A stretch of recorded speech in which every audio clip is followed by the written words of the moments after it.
Assalamualaikum warahmatullahi taala wabarakatuh. Salam bahagia, salam pencerahan, salam pertemuan dengan anda yang berkesempatan bersama dengan saya pada hari ini. Apa khabar saudara Mustafa Ilyas? Itu juga saudara pembalasan masyar hidup UMNO katanya. Saudara Muhammad Sufyan Kamarudin, saudara Syarul Azam, apa khabar? Saudara Syah Ibrahim, terima kasih saban malam menemani saya. Begitu juga saudara Muhammad Asri Dir, saudara kena godam.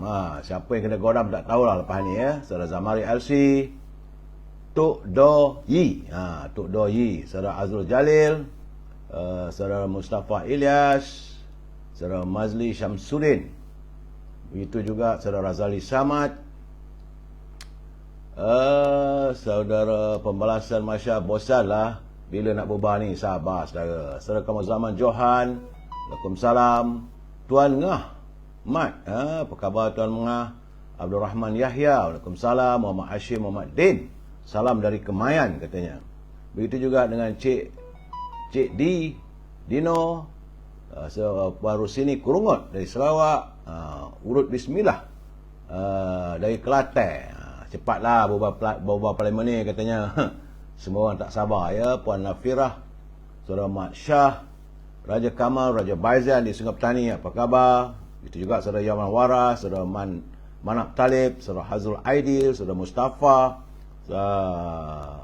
Bunga Matahari, Cik Syarifah Hafifah, Baby Hafiz di Instagram ya saudara. Saudara Rafi Kelapa Muda, saudara Azali Kasim, saudara Mat Razan, saudara Muhammad Fuad, saudara Yusuf Ishak. Itu juga saudara Nazar 987, saudara Azli, saudara Azizam. Yang mulia Daeng Muhammad, apa khabar? Dia kata bila nak PRU kasih lunyai sama PH. Bunga Matahari, Waalaikumsalam. Syarifah Hafifah dari Pasir Gudang, Johor ya, saudara Joka Karim. Begitu juga dengan Rantapan Kasih, sedap nama tu. Puan Asyah Liz, apa khabar? Saudara Roslan Abdul Samad, Rozali Saleh, saudara Puan Nur Maria, Rafi Kelapa Muda, Ahmad Armizi, selamat malam. Rafi Kelapa Muda daripada Simpang Renggam, Johor ya.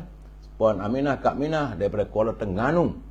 Apa khabar Kak Minah? Saudara Abdul Hamid dari Kuantan, saudara Muhammad Hashim, saudara Nazri Jo, Wahab Zain, Jamaluddin, Awang Yusof, Muhammad Syaril, Man Kidal, ini di Instagram. Begitu juga dengan Fakri Sani, saudara Abdul Aziz, Muhammad Isa Ramli, Abu Samah di Facebook, saudara Abdul Hamid, Kolino Osman, Koli Osman. Bila dicantum tu nampak kecil, suka sikit nak bacanya ya saudara. Ariel Awi, apa khabar Ariel? Saudara Yuzin Yusof, saudara Fakri Sani. Itu juga dengan Puan Noshidah Kasim, saudara Azli Atuk masih nak jadi PM, biar ke dia lah ya saudara. Terima kasih, syukur alhamdulillah. Saudara Joka Karim, Muhammad Syahri. Baik saudara, seperti biasa saya mohon maaf kalau yang tak sempat saya santuni satu persatu ya saudara Din Budin. Yang mana yang sempat saya santun sedikit demi sedikit. Yang termampu ya saudara Muhammad Aziz Rayyan, saudara. Baik saudara, seperti biasa saya harus memberi pencerahan apa yang berlaku pada negara kita. Hari ini hari Sabtu saudara, Sabtu 24 September, hari yang ke-920. Dah 920 hari COVID-19 melanda negara kita saudara. Dan dari segi laporan yang saya terima, kiriman saudara Jamil Idris bersama dengan saudara Rio, ada pengurangan sedikit. Kemarin 2,245. Tapi hari semalam 2,070. Jumlah keseluruhan kumulatifnya adalah 4,828,290 warga kita yang dijangkiti oleh virus corona. Dan semalam laporannya ada 3 kematian. Sedih saya bila tiap-tiap kali buat laporan tu ada kematian, tak seronok sebenarnya. Sebab itu saya mengharapkan agar teman-teman semua jagalah kebersihan diri, jaga keluarga kita. Ya saudara Mak Fiah, saudara Mak Rozi, saudara Mustafa, saudara Idin Zoe, saudara Laila, Puan Laila Haji Kamrun, Azri Adan. Saudara, dari laporan yang saya terima juga, terdapat peningkatan di 6 buah negeri, tapi susut di 10 buah negeri. Perak nampak gayanya Yop meningkat balik, terus kepada 226.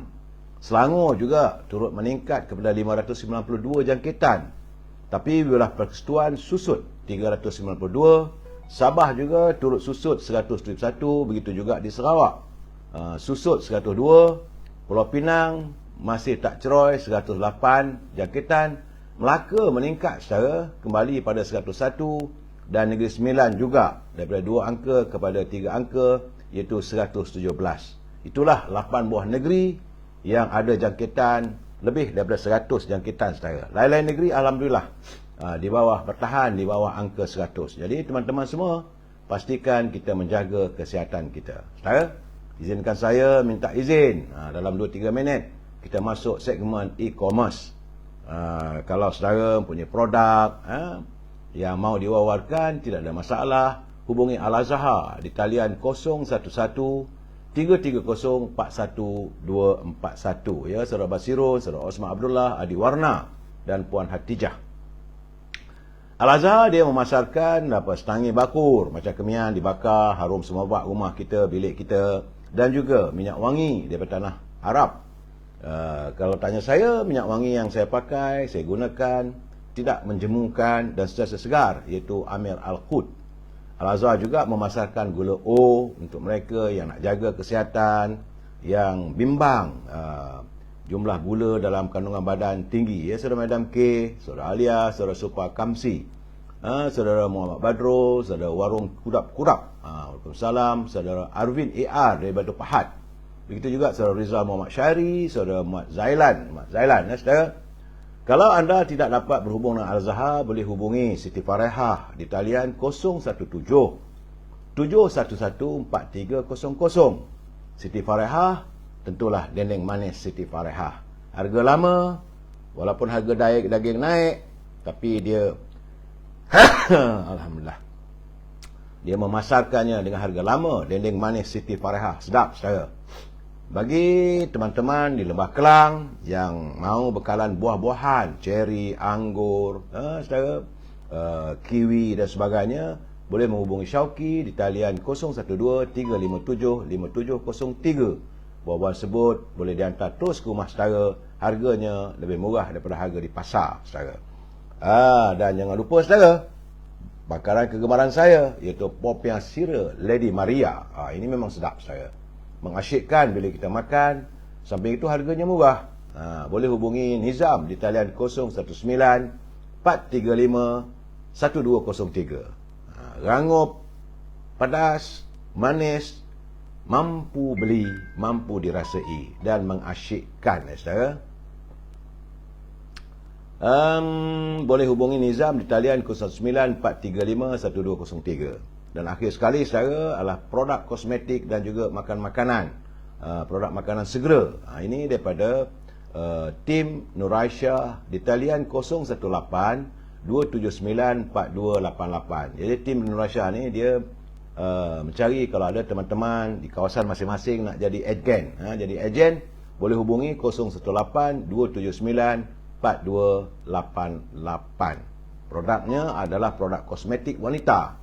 Samping itu makanan segera, seperti susu dan sebagainya. Sila hubungi 018 279 4288. Baik, saudara, itulah seketika e-commerce. Saudara Puan Sakasum, Saudara Ali Makno, Saudara Zainal Mat Dali, Saudara Mazlan Khalid, Saudara Puan Hanif, Saudara Hanif AK Roy, Zulkifli Abdullah, Syarizat Izzat, Amka Ahmad, Muhammad Yusuf, itu Bang Cuk katanya, dan owner petai. Ya, Saudara Zari Muhammad. Baik, saudara, kita masuk segmen naluri kehidupan. Anggaplah ini sebagai sedikit teguran, pengetahuan bersama untuk perkongsian kita dapat dijadikan sebagai landasan kehidupan kita, saudara. Kerana daripada Abu Musa, bahawa baginda Nabi Muhammad SAW bersabda, perumpamaan petunjuk ataupun hidayah dan ilmu yang Allah mengutusku dengan membawanya adalah seperti hujan lebat yang jatuh ke bumi. Di antara tanah itu ada jenis yang dapat menyerap air sehingga menumbuhkan rumput dan tumbuh-tumbuhan yang pelbagai. Ada pula tanah yang keras yang tidak menyerap air hingga bertakung airnya sehingga dapat pula diminum oleh manusia, haiwan, ternakan dan juga untuk digunakan menyiram tanam-tanaman. Ada juga permukaan tanah yang berbentuk lembah yang tidak dapat menahan air dan juga tidak dapat menumbuhkan tanaman. Jadi begitulah perumpamaan orang yang belajar agama, memahami agama Allah dan dapat memanfaatkannya apa yang aku diutuskan dengannya. Mereka mempelajarinya dan mengajarkannya. Begitu juga perumpamaan orang yang tidak dapat mengangkat darjat atau untuk berfikir dan tidak mahu menerima hidayah Allah dengan apa yang aku diutuskannya. Dia umpama tanah yang tidak menakung air dan subur. Begitulah kata-kata junjungan kita Nabi Muhammad SAW dalam hadis Bukhari ayat yang ke-79. Status hadis ini saudara adalah status hadis sahih. Jadi saudara terdapat 3 kategori manusia. Pertama, orang yang berilmu, beramal dengan ilmu dan mengajarkan ilmu tersebut kepada orang lain. Dan ini seperti tanah yang subur. Bila ditimpa hujan, ia akan menyerap air dan menumbuhkan tumbuh-tumbuhan. Sementara orang kedua adalah golongan orang yang berilmu tapi kurang dalam amalan atau kurang memahami ilmu yang diperolehnya. Akan tetapi dia tetap menyampaikan ilmu tersebut. Hal ini seperti tanah yang keras. Ia tidak dapat menyerap air, tetapi air yang bertakung itu memberi manfaat kepada makhluk yang lain. Sementara golongan yang ketiga adalah orang yang berilmu tetapi tidak berusaha memahami atau menghafalnya. Tidak juga dia beramal dengannya dan tidak juga berkongsi ilmu. Ia diumpamakan seperti tanah yang subur, seperti tanah yang tidak subur untuk menumbuhkan tumbuhan dan tidak juga dapat menakung air. Ilmu itu tidak bermanfaat untuk dirinya, saudara. Jadi Ibnu Hajar Al-Aqsaqalani berkata, sebagaimana hujan yang turun akan menghidupkan tanah yang mati, begitu jugalah ilmu agama yang akan menghidupkan hati yang telah mati. Oleh itu saudara, jadikanlah diri kita sebagai golongan yang pertama. Orang yang menerima ilmu, mengamalkannya dan menggunakannya untuk mengajar serta memberi manfaat kepada orang lain. Berusahalah saudara. Saudara Nordin, saudara Latifah, Puan Latifah Mak Yusof, MF Hairi. Begitu juga dengan Cik Medan, Khalid Ismail, Ejo, Puan Fahan Farhan, Wan Lan. Baik saudara, jangan lupa dengan mutiara kata. Ini mutiara kata ini adalah kiriman Tan Sri Osu Sukam kepada saya. Beliau saban hari menghantar kiriman tanpa henti dan tanpa jemu. Terima kasih Tan Sri.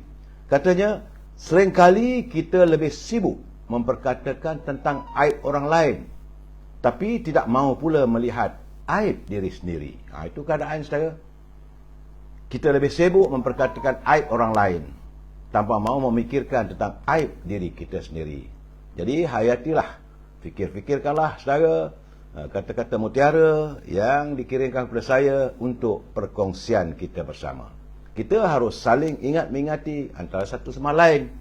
Dan saya tetap akan mengingatkan pimpinan negara supaya jangan berbelanja wang negara tanpa had, kerana kita bimbang negara akan muflis saudara.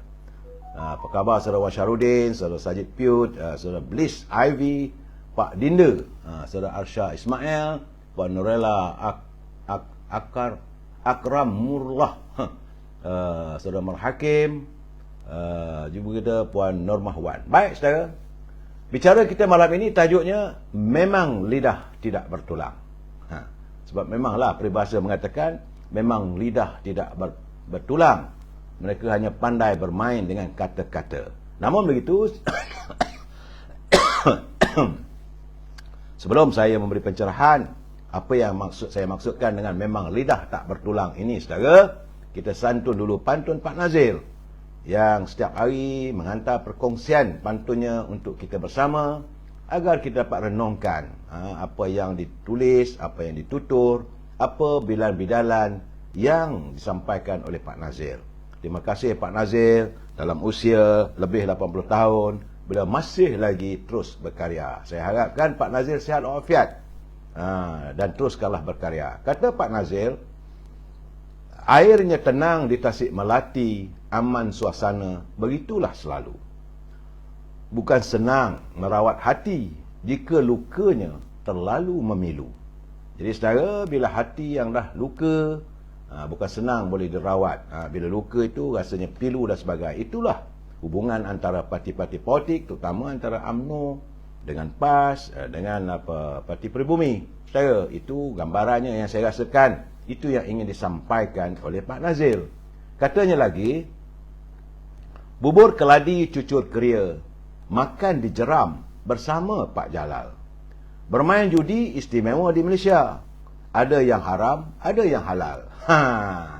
Jadi sebagai orang lama, sebagai warga emas, beliau runsing melihat perkembangan negara kita. Pimpinan daripada PAS selama hari ini mengatakan mereka nak mengharamkan judi secara total. Tapi nampaknya tak terlaksana, sedangkan mereka sudah pun berada di anjung kuasa. Sebab itu Pak Nazil dia menyindir, katanya bermain judi di Malaysia ni istimewa. Sebab ada yang haram, itu yang gelap, itu ada yang halal pula. Saudara, fikir-fikirkanlah juga saudara, apa yang disampaikan oleh Pak Nazil melalui bidalan pantunnya. Baik saudara, sebelum saya memberi pencerahan ini, saya harus mengingatkan anda bahawa mereka yang menyunting semula live saya ini dimasukkan dalam apa juga channel, maka anda harus bertanggungjawab atas setiap suntingan yang anda lakukan. Begitu juga sebarang kiriman kata-kata, saya mengharapkan janganlah kita menggunakan kata-kata yang bercanggah. Jangan kita timbulkan isu yang tidak menepati sebagaimana yang diharapkan oleh Kementerian Komunikasi, sebab ada undang-undangnya. Kalau itu anda lakukan, maka anda harus bertanggungjawab. Saya tidak mampu untuk bertanggungjawab atas semua kiriman anda kerana saya tak mampu nak memantau. Begitu juga dengan suntingan yang anda lakukan. Ingat saudara, ini pencerahan politik yang bermatlamatkan sekadar memberi informasi. Dan saya kadang-kadang sedikit saya belilah komen-komen saya. Matlamatnya adalah untuk memberi informasi.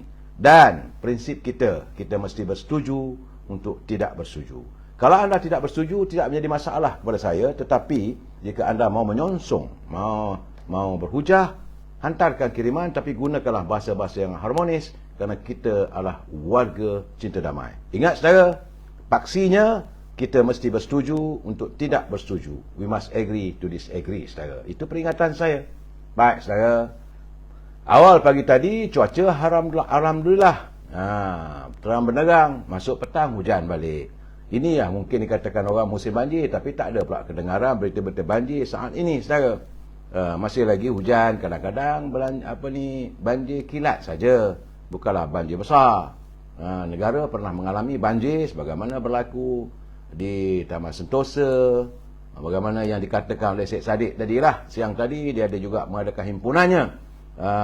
Kononnya kerana adanya banjir seperti Taman Sentosa, apakah akan berlaku seluruh negara? Satu benda yang impossible, yang mustahil. Begitu juga kita pernah mengalami banjir besar, banjir kilat. Bukan banjir besar itu, banjir kilat yang terjadi di Kedah, di Baling. Lain-lain negeri tak ada pula. Cuma saya ingat 2016 ke 2017 berlaku banjir besar di Kuala Kerai, itu saja. Dan sebelum itu berlaku juga di Batu Pahat, di Johor. Tapi lain-lain negeri tak ada. Jadi tak boleh nak dianggapkan bila dikatakan musim banjir seluruh negara banjir. Itu keadaannya setara. Dan baik, saya terus masuk gear lah, berapa gear 1 ke gear 2, gear 3 ke.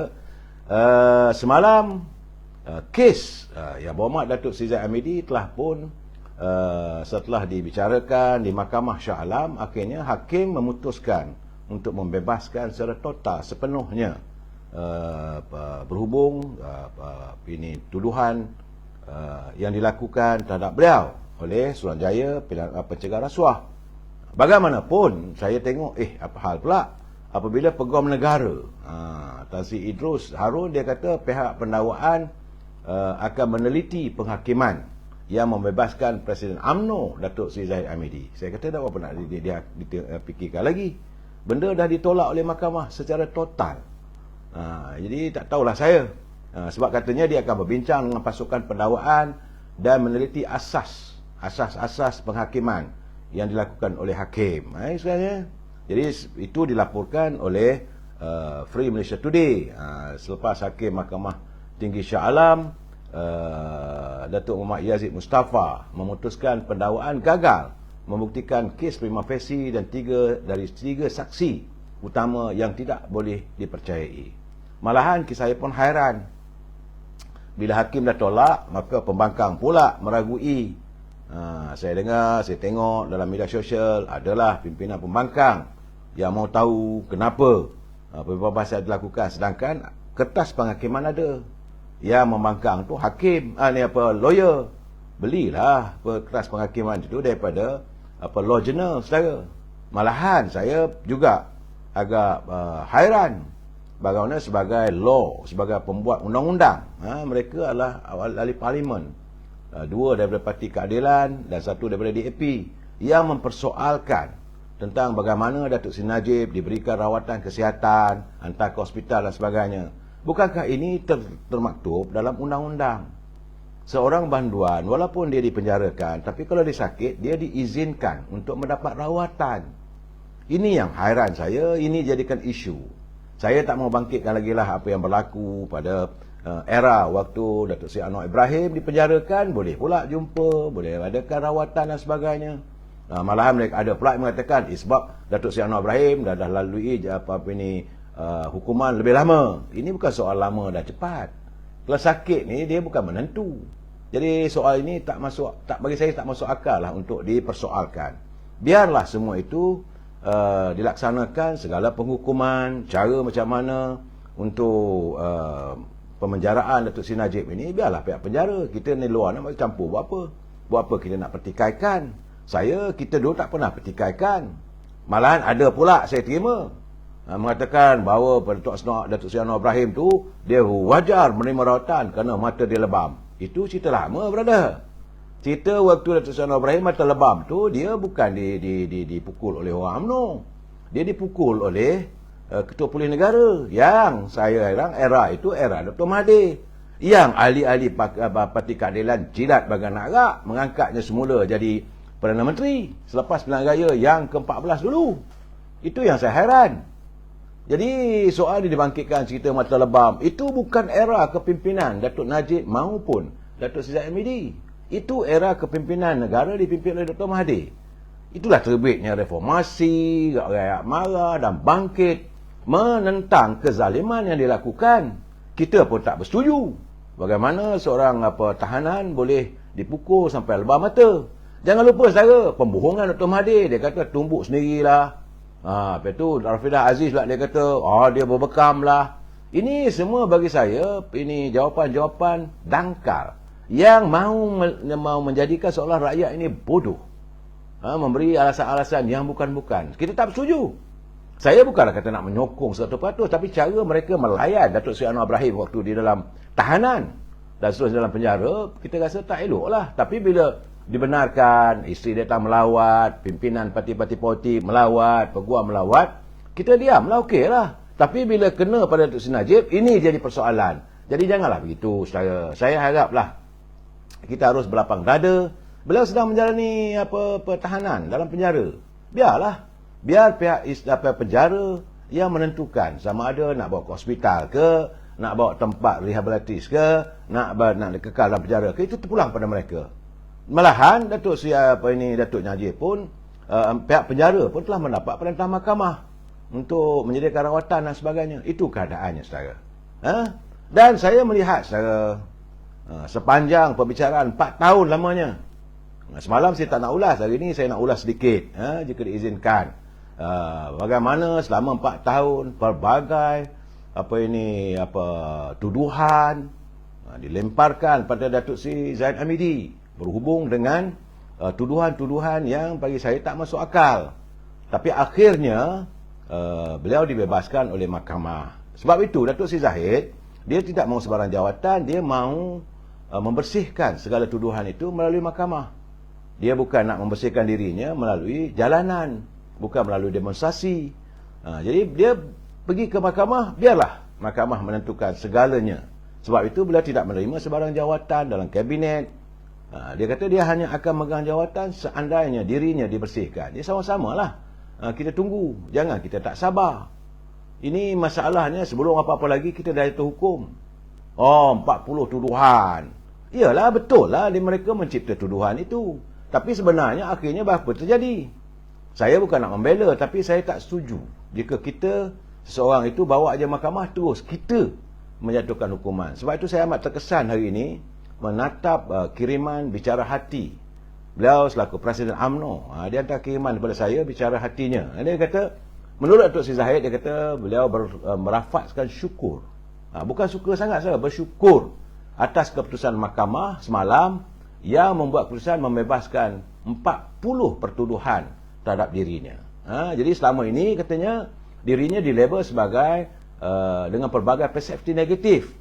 Matlamatnya tidak lain tak bukanlah untuk memperleceh dan paling penting untuk menolak UMNO secara total dan juga menolak beliau selaku Presiden UMNO dan juga sebagai pengurusi Barisan Nasional.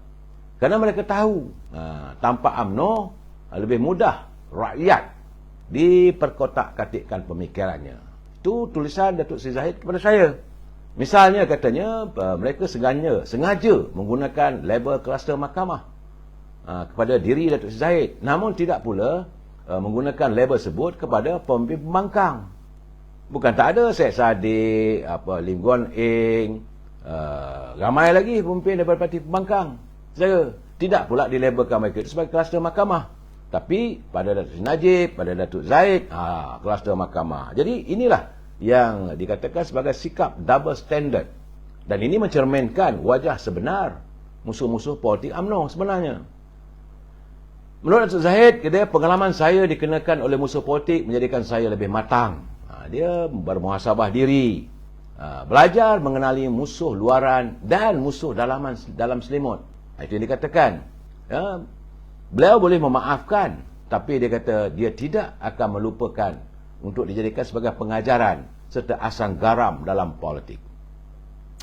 Menurut Datuk Zahid, saya kekal berpendirian pendakwaan terhadap saya adalah pendakwaan terpilih kerana ia dilakukan ketika zaman Pakatan Harapan, kerana saya telah diminta oleh Dr. Mahathir untuk melompat parti serta menyertai Parti Bersatu dan membubarkan UMNO. Dr. Mahathir suruh saya maklumkan kepada ahli UMNO supaya menyertai PBM dan minta saya melupakan UMNO. Itu cerita sebenarnya saya. Secara tegasnya beliau menolak dan menyatakan kepada Dr. Mahathir bahawa kuburnya nanti akan banjir dengan air kencing orang UMNO seandainya beliau membubarkan UMNO. Itu pendiriannya. Penolakan tersebut adalah kerana saya tidak akan sekali-kali mengkhianati parti UMNO untuk kesenangan peribadi, jawatan ataupun kedudukan. Sedangkan, kata Datuk Zahid, UMNO adalah teras harapan dan perjuangan orang Melayu khususnya dan menjadi tulang belakang rakyat Malaysia. Tidak ada insan yang sempurna. Beliau mengakui tidak ada insan yang sempurna. Saya UMNO tidaklah 100% sempurna, namun adalah parti terbaik di kalangan parti-parti berteraskan Melayu Islam dan semangat Malaysia sebenar. Walaupun ada segelintir dalam UMNO masih tidak akur dengan keputusan dan pendirian parti, sikap UMNO masih berhemah dan optimistik. Hakikatnya, menurut Datuk Zahid, beliau akan tetap berjuang untuk mempertahankan UMNO setelah diberikan kepercayaan oleh akar umbi UMNO seluruh pelosok negara untuk menjalankan tugas sebagai Presiden. Jadi jawatan Presiden, beliau perlu tegas. Beliau tidak harus goyang dengan ancaman politik dan mesti berpendirian teguh. Itulah bak kata bidalan, jika takut di lambung ombak, jangan berumah di tepi pantai. Maka kerana itu, menurutnya, beliau tidak gentar mempertahankan parti UMNO walaupun terpaksa berdepan dengan pelbagai ugutan dan ancaman politik. Katanya, saya tetap istiqomah meskipun ketika itu ramai pemimpin UMNO sendiri menjauhi UMNO kerana percaya dengan dakwah Dr. Mahathir bahawa UMNO tidak ada masa depan. Saya sendiri tidak pernah masuk politik melalui tingkap. Sebaliknya, karier politik saya melalui tangga politik dari bawah. Jadi justru itu saya amat memahami suara akar umbi UMNO dari pelbagai lapisan, katanya. Ketika itu, jangan lupa saya, parti UMNO berada pada titik terendah dan amat lemah akibat ramai wakil rakyat UMNO berpaling tadah dan melompat parti tanpa memikirkan nasib dan masa depan UMNO yang tewas akibat politik persepsi. Jadi ketika UMNO tewas, diperkecilkan, dijauhi oleh oportunis politik serta dijadikan mangsa oleh politik pembangkang, beliau mengingatkan ahli UMNO dalam Perhimpunan Agung. Jangan lupa saudara, pada tahun 2018, Datuk Seri Zahid pernah mengingatkan dalam Perhimpunan UMNO bahawa UMNO akan bangkit dan berjaya menjadi kerajaan. Namun ketika itu ramai pihak memandang sinis terhadap kenyataan tersebut. Kini kena terima hakikat, Perdana Menteri ialah UMNO dan fasa seterusnya insya-Allah berkat doa dan perjuangan berterusan UMNO akan kembali dominan dalam membentuk kerajaan selepas PRU 15. Ya, saudara? Jadi banyak orang merasakan apabila parlimen bubar, maka mimpi ngeri mereka semakin tiba. Yang lompat parti pasti akan dihukum oleh pengundi mereka. Ramai juga mereka takut tewas dan ditolak oleh rakyat kerana prestasi buruk mereka di kawasan masing-masing. Saudara, sebab mereka pernah memperkecilkan kekuatan UMNO. Ya, saudara. Dan PRU 15 ini akan membuktikan bagaimana terdapat kesepaduan UMNO yang mempunyai mekanisme jentera di pelbagai lapisan akar umbi. Sebab itu, beliau mengatakan kita tidak gentar di sebalik cubaan pihak tertentu yang cuba menggugat kesepaduan parti kerana takut dan tidak senang dengan pemulihan dan kebangkitan UMNO. Gelombang UMNO ialah keluarga kita. Dan kita akan terus diperkasakan untuk memastikan setiap keluarga besar ini adalah ahli UMNO.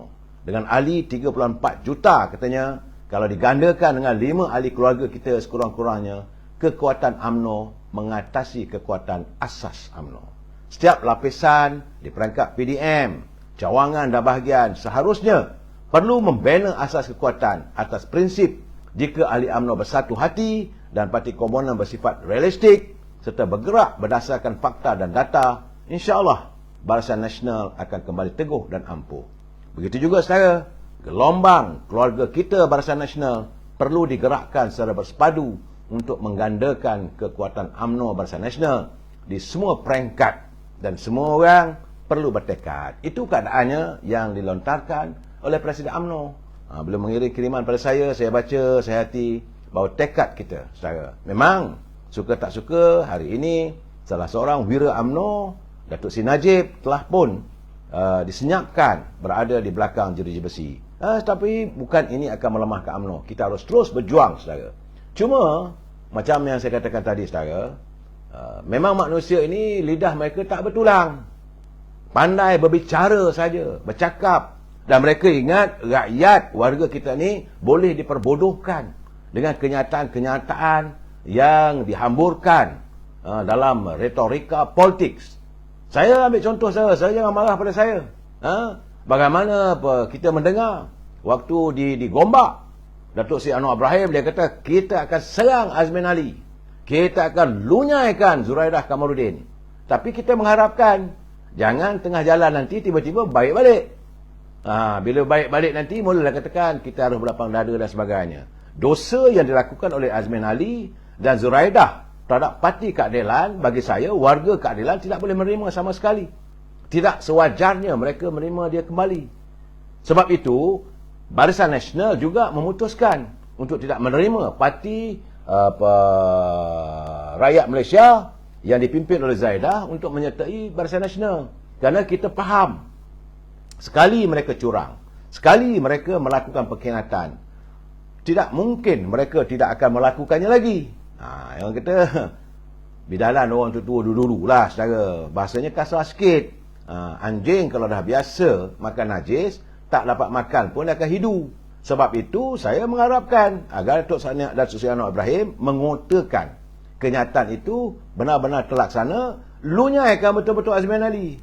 Dan inilah orang perancang bersama dengan Zuraidah Kamaruddin di sebalik pengkhianatan terhadap Parti Keadilan dan meruntuhkan Pakatan Harapan. Saya bercakap berkali-kali mengatakan bahawa inilah orangnya yang menghancurkan keyakinan, kepercayaan rakyat terhadap Parti Keadilan, bukan Pakatan Harapan. Apabila mereka merubah daripada Parti Keadilan kepada Pakatan Harapan. Jadi sebab itu jangan salahkan rakyat. Kalau rakyat menolak Parti Keadilan kali ini kerana mereka merasakan bahawa mereka telah pun terpedaya dan ditipu dengan slogan-slogan yang macam-macam. Sebab saya, jangan lupa, orang macam Azmin Ali ni memang tak boleh, tak sewajarnya diangkat sebagai pemimpin. Sebab berdolak dalih. Itu yang saya katakan, lidah tak bertulang. Waktu dia pergi ke Bukit Gantang, saya masih ingat lagi. Masih terngiang-ngiang lagi kenyataan Azmin Ali. Saya akan lunyaikan Dr. Mahathir. Itu kata dia. Waktu dia berada dalam Parti Keadilan. Bila wujud saja menang saja pilihan raya demi Lestari untuk mendapatkan jawatan, sanggup pula menjilat Dr. Mahathir. Orang macam ini tak layak untuk berada di persada politik. Saya tidak boleh memaafkan sebagai rakyat biasa. Walaupun dia berada dalam parti yang bertembung dengan UMNO. Tetapi saya letakkan diri saya sebagai rakyat biasa, kita tak boleh terima orang macam ini. Dia kata lidang tak bertulang. Malahan, saudara, kalau saudara hari ini kita dengar pula kenyataan Presiden Parti PBM Tan Sri Muhyiddin. Dia melihat bahawa PAS ini seolah macam parti tempelan saja. Sebab itu dia pernah mengatakan parti PAS ini adalah parti ajaran sesat. Cuma saya hairan bagaimana ahli-ahli PAS boleh menerima PBM. Ini saya hairan. Sebab dia dah mengatakan secara terbuka dalam beberapa siri ceramah, sama ada semasa dalam UMNO ataupun di luar UMNO, dia menuduh dalam kempen-kempen politik mengatakan PAS itu adalah parti ajaran sesat. Tapi sekarang inilah yang cuba dibelai. Parti inilah diharapkan untuk menyambung hayat politiknya. Saya. Tapi orang PAS ni pula satu hal. Bukan saya tak katakan mereka akan umbi, tapi pimpinan setengah di atas ni mereka lupa diri. Dapat jawatan, dapat jadi menteri, lupa tentang tuduhan apa semua. Lalai kali bantai pula UMNO. Mengatakan UMNO ini diibaratkan itik patah kaki. Saudara, kenyataan-kenyataan ini yang saya katakan macam lidah tak bertulang apabila sekarang mereka dah mula pula. Dah mula nak patah balik, minta supaya menyantuni agar muafakat nasional ini diwujudkan, supaya UMNO dapat bersama-sama dengan PAS. Mana mungkin kita boleh terima bila kamu dah tuduh UMNO ini parti yang dah patah bagai itik patah kaki. Lepas itu ada pula pemimpin dia hari ini mula kenyataan kononnya bahawa perbalahan antara Parti Pribumi Bersatu dengan UMNO dan PAS itu sebagai suami. Jadi dua ni, UMNO dengan PBN ni bersatu, ada bermadu. Hey brother, ini yang dulu orang tak faham bila waktu saya buat live bersama Datuk Lokman. Datuk Lokman katakan PAS ni dia kahwin dengan UMNO, kemudian balik daripada ke Malaysia kahwin dengan PBM. Saya katakan PAS merasakan dia tu suami, sebab itu dia boleh kahwin berapa kali pun. Tapi masa itu bila saya kata begitu orang tak faham. Sebab PAS ni rasa diri dia abang besar. Dia berhak dia nak kawan dengan siapa saja pun. Dan hari ini pun masih lagi merasakan diri sebagai abang besar. Bila Zawawi mengatakan bahawa hubungan antara UMNO dengan PBM ini adalah seperti dua isteri yang bermadu, berkahwin dengan PAS. Dah tak ada fikiran langsung lah. Takkan kita dah menolak semua. Saya malah nak selah orang PAS ni, saudara. Sebab saya bersimpati dengan ahli-ahli PAS peringkat akar umbi. Mereka mengharapkan agar diteruskan penyatuan. Tapi penyatuan bagaimana kalau mereka memperkecilkan UMNO sebegini?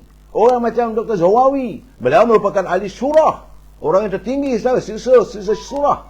Aduh, letih lah saya tengok. Sebab itu saya katakan, dia orang ni memang macam lidah tak bertulang. Boleh bercakap apa saja dan dia ingat rakyat ni bodoh. Dia ingat warga UMNO ni baral macam mereka.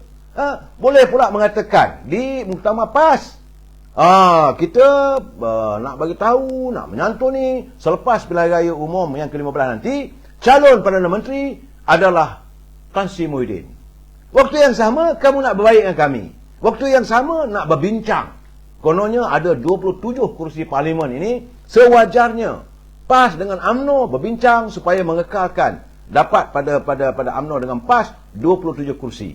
Waktu yang sama kamu nak angkat Muhyiddin jadi Perdana Menteri. Ini yang saya katakan semalam, I really cannot brain. Ini yang saya katakan, ini puak-puak yang wata'al quyub, yang langsung tidak memikirkan bahawa rakyat ni, warga UMNO ni, pemikir mereka, kita juga ada pemikiran. Mereka ingat kita ni baral yang boleh diperbodohkan. Sekejap begitu, sekejap begini. Saya marah hari ni. Sebab bila mengatakan bahawa Zawawi, kita nak menyantuni UMNO ini seperti isteri yang bermadu. Lama-lama tu dan PAS akan berusaha lah untuk menyantuni supaya UMNO dengan PBM ini dapat berbaik. Mana mungkin? Mana mungkin? Dan waktu yang sama sekarang ni, sebab itu saya haraplah bila Yang Amat Perdana Menteri balik daripada New York nanti, sedar diri lah. Bagaimana pimpinan PAS melihat pimpinan UMNO ni terlalu kecil di mata mereka. Mereka lah yang besar segala-galanya. Mereka lah menentukan segalanya. Mereka inilah bahawa the kingmaker in Malaysian politics. Kononnya. Minta maaf lah. Saya tak nak serang PAS habis-habisan. Tapi bila Zawawi mengatakan bahawa antara UMNO dengan PBM ni adalah bermadu, berkahwin dengan PAS, boleh belah. Main jauh-jauh lah. Saya harap warga UMNO faham. Saya harap warga PAS faham. Kenapa amarah kita pada PAS ini sebegitu? Saudara Asri Samad, politik itu dinamik. Itu kata Tuan Presiden. Betul. Politik itu bersikapnya dinamik. Dia ada berubah dan sebagainya. Tapi bukanlah perubahan yang sebegini, yang tidak masuk akal. Anda bernaung duduk di bawah Perdana Menteri ini daripada UMNO. Dan pernah mengatakan bahawa Yang Amat Berhormat Datuk Ismail Sabri ini adalah Perdana Menteri terbaik. Tapi waktu yang sama, lepas PRU nanti, calon Perdana Menteri adalah Tan Sri Muhyiddin. Ini yang saya katakan, lidah tak bertulang. Ini kadang-kadang saya kadang marah juga dengan Perdana Menteri daripada UMNO ni pun. Dia pula mengatakan kita takkan lewatkan pilihan raya walau sesaat pun. Tapi berlangah, bertengah, berlangah, bertengah. Bertangguh-tangguh. Ini pun buat kita marah juga. Saudara. Dan mereka merasakan bila mereka berada di anjung kuasa, seolah mereka pandai bijak segala-galanya. Macam mana Dr. Mahathir? Dia nak menipu rakyat. Saya nak bagi tahulah, saya tak kaya. Anak-anak saya tak dapat apa-apa pun projek. Tapi hakikatnya, 5 anak dia tu semuanya bukan jutawan, tetapi biliawan. Berbilion-bilion hartanya. Datang dari mana?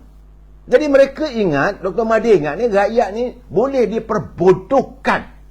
Macam juga orang PAS. Merasakan seolah ni boleh diperbodohkan. Ini saya. Begitu juga macam Tan Sri Muhyiddin. Kita, musuh kita adalah Barisan Nasional. Memang kita dah tahu. Tak payah nak lafaz. Kami pun tidak akan menerima sama sekali untuk bekerjasama dengan Parti Peribumi Bersatu. Tidak. Tak apalah. Sebab kita tahu di dalam Parti PBM itu terdiri daripada mereka yang mengkhianati kami. 16 orang ahli parlimen daripada UMNO yang dimenangkan, yang diperjuangkan oleh warga akar umbi menjadi wakil rakyat. Akhirnya mereka melompat. Jadi tak payah nak sebutlah musuh kami. Kami pun sentiasa memusuhi anda. Jadi kadang sekarang ni saya dalam keadaan sebegini, saya katakan dia orang ni bercakap macam lidah dia orang tak bertulang. Main lepas saja. Jadi rakyat ni seolah-olah bengong, tak tahu berfikir dan diperbodohkan. Saya minta maaf. Zaman hari ini rakyat dapat berfikir. Saudara Izzuddin, saya tak maulah mengatakan macam-macam. Tapi bila dia kata kita macam PAS ni, saudara Izzuddin, bila dia kata bahawa kita dengan PBM ni seolah-olah ini bermadu. Bila masa kita bermadu dengan PBM, PAS akan menyantuni, lama-lama baiklah. Boleh main jauh-jauh lah keadaan saya. Itu bab saya nak bercakap tentang memang dia orang ni lidah tak bertulang. Hari ini juga kita dengar sekarang. Saya bila dengar, bila Rafizi dulu mengatakan masa pilihan raya di Melaka dan sebagainya, puak-puak mereka lah mengatakan bahawa Parti Keadilan akan bertanding secara solo di bawah lambang keadilan. Saya dengar begitu pun, saya ucapkan tahniahlah, bersemangat teman-teman dalam keadilan. Teruskanlah perjuangan anda. nak melakukan reformasi dan sebagainya. Teruskanlah. Tetapi tiba-tiba sekarang ni lain tak ada bercakap tentang Pakatan Harapan. Lain tak ada Pakatan Harapan. Jadi saya menung, kenapa akhirnya saudara, ini saya memberi pencerahan, memberi penjelasan. Akhirnya baru kita tahu kenapa Rafizi mengutarakan Pakatan Harapan. Sebab besar kemungkinan, suka tak suka, dia kena terima hakikat. Besar kemungkinan bahawa Parti Keadilan boleh diharamkan oleh ROS, oleh pendaftar pertubuhan, kerana terdapat 100 aduan di kalangan ahli Parti Keadilan sendiri. Kononnya berlaku kepincangan. Adanya sejumlah lebih kurang 54,000 ahli-ahli hantu semasa pertandingan antara Rafizi dengan Saifuddin. Jadi mungkin kerana bimbang, kalau Parti Keadilan diharamkan oleh pendaftar pertubuhan, maka mereka terpaksa bernaung di bawah Pakatan Harapan. Ini keadaannya. Jadi sebab saya kata cakap ni tak suka bikin. Memang lidah dia tak bertulang lah saya. Sekejap begitu, sekejap begini. Rakyat tidak boleh dibohongi. Saya haraplah kita kawan-kawan yang di mana ada truk Rafizi sampai, bila dia bercakap tentang Pakatan Harapan, kita kata, oi udahlah. Rakyat tidak mungkin mampu untuk memaafkan Pakatan Harapan. Pertama sekali, pimpinan dalam Pakatan Harapan mengkhianati undi rakyat. Saya harus menyatakan ini.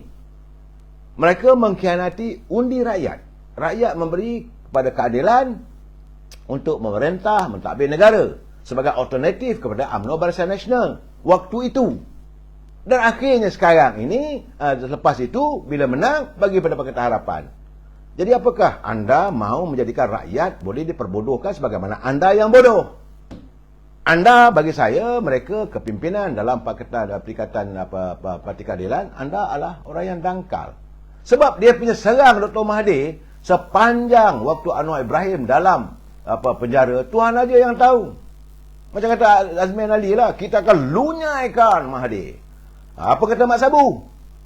Perompak nombor 1 di negara kita adalah Dr. Mahathir. Betul sekali boleh masak untuk Dr. Mahathir dan sebagainya. Saya kata apa benda? What type of politics you nak buat sekarang ni? Benda ini dah menyangkit sekarang ni. Dalam UMNO pun menyangkit juga ada. Sebaik saja dulu saudara saya, bukanlah nak marah sangat, tidak, tapi saya nak mengingatkan warga UMNO. Sewaktu dia disingkirkan daripada jawatan Majlis Tinggi, iaitu Tajuddin Rahman, kononnya pahlawan hebat daripada Pasir Salak. Selepas dia disingkirkan, dia jawatan dia dilantik, bukan dipilih. Selepas dipilihkan, Datuk Zahid tidak mempunyai integriti, seharusnya meletak jawatan kerana ada kes dan sebagainya lah, macam-macam terhadap Presiden UMNO. Tiba-tiba selepas mahkamah memutuskan, itu mahkamah di Shah Alam. Saya harapkan mahkamah di Kuala Lumpur nanti, begitu juga natijahnya, begitu juga keadaannya. Saya rasa mau dijilat habis pipi Datuk Zahid. Tembuk, meminjam kata Saudara Zamir Ibrahim, tembuklah tangan Datuk Zahid ni, dicium, dikucuk bagai nak rak. Sebab bila sahaja mahkamah memutuskan, Tajuddin mengatakan bahawa Datuk Seri Zahid sewajarnya lah meneruskan kepimpinan UMNO selaku presiden, kerana dengan jawatan itu untuk lestari kepimpinan yang terbaik. Pula dah yang kau maki hamun bagai nak rak dulu macam mana? Dan ini lebih hebat lagi. Hari ini dah pula buat satu sidang media bahawa kononnya beliau masih diterima oleh 100% rakyat Pasir Salak menerimanya sebagai ahli parlimen, calon parlimen. Saya kata macam mana kau bercakap ni? 100% kalau ada pengundi tu 50,000 semua bulat-bulat. Tak ada seorang pun yang tak mengundi dia. Sedangkan bila dia bertanding dulu, berapa ribu dia dapat? Ini yang saya katakan kadang-kadang dia orang ingat kita ni bengong macam mereka. Ini yang saya katakan lidah tidak bertulang. Boleh melontarkan kata-kata sebarangan.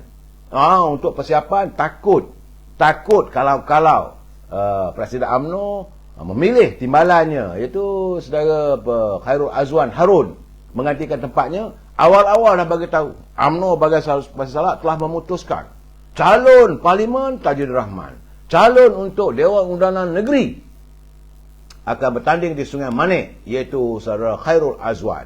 Dan kalau wanita pula akan dikekalkan bertanding di Kampung Gajah. Itu dia punya cara kilas politik. Saya mengharapkan agar kalau boleh, kalau seboleh-bolehnya, biarkan kita ada pengganti wajah-wajah baru di Pasir Salak. Lama sangat dah warga Pasir Salak ni, selepas saja era Tan Sri Ramlingah Talib, Pasir Salak tidak dilihat membangun. Sedangkan waktu zaman Tan Sri Ramlingah Talib diwujudkan komplek di Pasir Salak untuk kita melihat ataupun jadikan tumpuan tentang Datuk Maharaja Lela dan sebagainya. Akhirnya kompleks tersebut malap semalap-malapnya. Malahan rumah-rumah pun berkecai. Sedangkan dibangunkan kompleks tersebut memang cantik. Saya tengok dengan penuh sedih.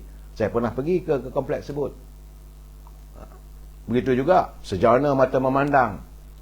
Dan Sri Ramlingah Talib berusaha untuk menjadikan kawasan Pasir Salak itu antara kawasan penanaman padi. Tak tahulah pada jadi. Itu keadaannya. Sewajarnya lah Pasir Salak menerima pemimpin yang baru, yang lebih berpijak di bumi nyata, yang tidak bercakap sembarangan, yang orang kata cakap ni lidah tak bertulang, memang bercakap aja. Dan begitu juga saya amat mengharapkan agar Datuk Seri Anwar Ibrahim sudahlah dia dengan Dr. Mahathir, ingatlah mata lebam, ingatlah anda disingkirkan, ingatlah bagaimana anda diaibkan sebegitu teruk sekali. Kita warga UMNO ni kena tengok je lah. Perbalan anda, akhirnya anda juga terpenjara.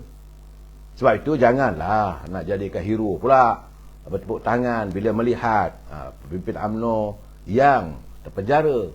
Biarlah itu mahkamah, biarlah undang-undang dengan penuh keadilan. Dulu saudara juga mengatakan bahawa keadilan sudah tidak ada. Undang-undang rimba. Sedap ayat tu. Negara ini sekarang ini adalah negara Eden. Segalanya sudah gila. Undang-undang dijalankan sebagai undang-undang rimba. Tapi bila kena pada Presiden UMNO, macam mana? Bila kena pada mantan Presiden UMNO, macam mana? Jangan begitu, saudara. Sebab saya lihat perseteruan antara Datuk Seri Anwar Ibrahim dengan Dr. Mahathir. Saya nampak belum berakhir. Sejak 1989 lagi sehingga hari ini masih belum tuntas. Kerana yang terbaru apabila Datuk Seri Anwar Ibrahim menyalahkan Dr. Mahathir sebagai punca kegagalan Pakatan Harapan bertahan di Putrajaya selepas memenangi Pilihan Raya PRU14. Itu nyata.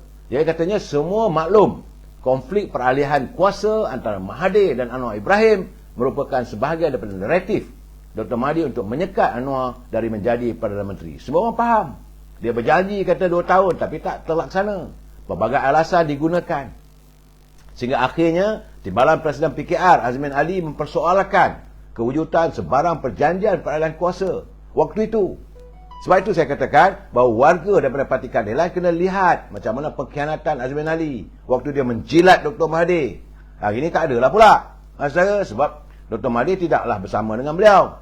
Saudara, bila dia mempertikaikan apakah adanya perjanjian selepas 2 tahun Dr. Mahathir kena serahkan jawatan itu pada Datuk Seri Anwar Ibrahim selepas beliau dikeluarkan daripada penjara. Itu soal mereka. Kita dah tengok saja, rakyat dah bagi peluang pada Parti Keadilan. Ini keadaannya. Sebab itu Anwar dia kata waktu itulah saya pun hairan macam mana dia sanggup sujud kepada Dr. Mahathir. Saudara, dan menyifatkan apa yang telah berlaku terhadapnya sepanjang karier politiknya hanya sekadar luka-luka kecil. Hairan. Saya hairan. Apa yang beliau alami, apa yang Presiden UMNO alami, lebih kurang sama saja.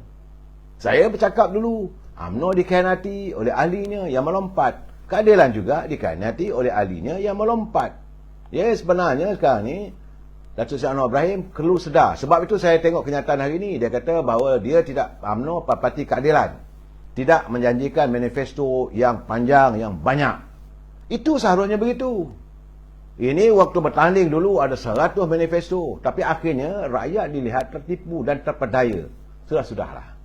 Saudara, banyak orang bertanya pada saya, kenapa dan mengapa pihak pembangkang mahu supaya pilihan raya umum ini tidak terlaksana dalam tahun ini.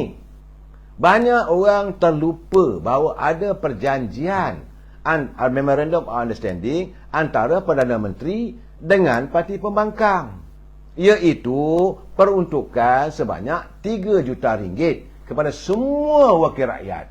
Jadi kalau mereka adakan pilihan raya tahun ini, mereka terlepas untuk mendapat 3 juta ringgit itu.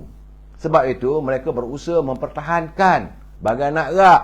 Bagilah alasan, kononnya banjir lah, musim banjir tak sesuai untuk pilihan raya. Tetapi yang tersembunyinya adalah kerana 3 juta peruntukan yang ditandatangani dalam persefahaman politik antara Perdana Menteri dengan Parti DAP, Parti Keadilan dan Parti Amanah. Saya cakap terus terang supaya kita faham. Jangan kita terperangkap dengan naratif mereka mengatakan tak sesuai pilihan raya ini, mesti dilengahkan. Sekarang ni musim banjir. Siapa boleh menentukan akan berlaku banjir sehingga bulan Disember? Siapa boleh menentukan? Di mana banjir itu akan berlaku? Apakah seluruh negara akan ditelangami air? Apakah musibah ini macam zaman Nabi Nuh? Seluruh bumi Malaysia ini digenangi oleh air.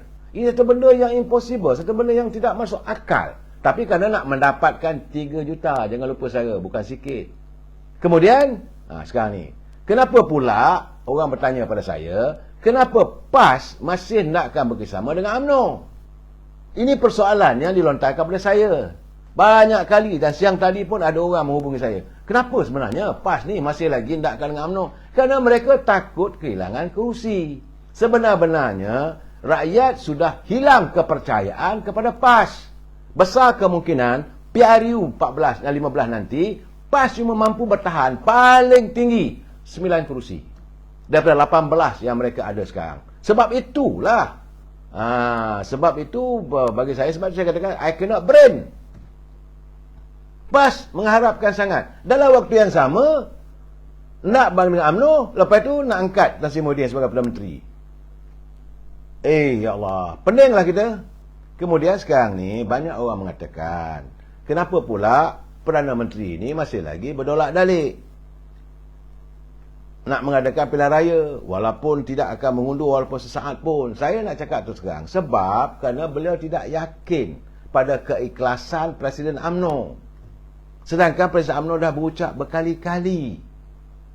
Dan malah sekarang ni dia lebih merasakan bahawa dengan pembangkang itu lebih baik bekerjasama daripada kita. Sedangkan beliau daripada UMNO, ahli UMNO dah bersetuju. Jadi saya haraplah agar orang keliling kelalang di belakang Perdana Menteri itu bercakap jujurlah. Dan saya melihat bahawa ini juga adalah percaturan politik orang di belakang Datuk Seri Ismail Sabri yang mengganggu fikiran beliau, yang mengatakan ini semua mainan politik. Sedangkan kita dah cakap terus terang, tak ada masalah pun. Jangan takutlah kehilangan kursi. Kalau Allah mau mengangkat kamu, walau sedetik saat pun kamu tetap akan diangkat. Ini masalah sekarang. Sebab itu saya melihat isu yang dilontarkan, kononnya banjir. Ini semua kata-kata daripada lidah tak bercabang. Betul saudara Badrul Hisham Muhammad Shah. Lidah bercabang ni siapa dia?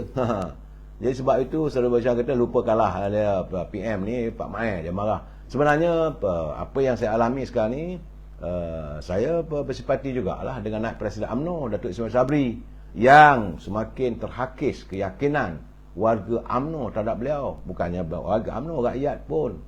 Jadi sebab itu janganlah ikut sangat cakap orang keliling kelalang.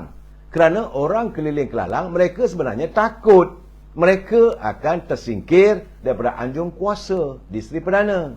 Mereka dah sedap dapat gaji besar, dah sedap dihormati oleh rakyat, kedudukan mereka. Saudara Sky Rock Yon, dia kata janji 3 juta itu bagi duit bagi kepada rakyat kan. Memanglah, tapi melalui wakil rakyat. Dapat 3 juta ni modal politik lah saudara. Itu yang mereka rasakan kalau boleh nak tunggu untuk sampai awal tahun. Datang Januari dapat 3 juta. Lepas tu nak buat pilihan raya, buatlah. Bukan untuk masuk paket mereka, tapi sekurang-kurangnya mereka ada modal 3 juta. Itu cerita dia. Saudara. Sedangkan kita tak peduli. Kita dah rempuh. Walaupun banjir mendatang. Ini bidalan kata yang berhormat Presiden UMNO. Sebab itu Datuk Zahid dia kata bahawa sebenarnya bila pembangkang mengatakan takut banjir, sebenarnya mereka bukan takut banjir. Sedikit pun mereka tidak ada kebimbangan jika berlaku banjir. Macam tadi Syed Saddiq mengatakan, jangan lupa ada orang meninggal di Taman Sentosa. Betul, banjir besar. Tapi tidak berlaku di Kuala Lumpur. Tidak tenggelam air di Ipoh. Tidak berlaku di Alor Setar. Tidak berlaku di Kuantan. Tidak berlaku di Johor Bahru. Apa alasannya? Sebenarnya, kata Datuk Seri Zahid, mereka sebenarnya bukan takut banjir, tapi takut kehilangan jawatan yang sekarang ni mereka sandang sebagai ahli parlimen. Itu realitinya. Jadi sebabnya, kenapa takut sangat? Kenapa mereka takut untuk kita mengadakan pilihan raya yang ke-15? Sebab mereka sudah nampak, tercium, khususnya parti pembangkang. Mereka sudah merasakan bahawa mereka semakin mengalami hakisan keyakinan daripada rakyat.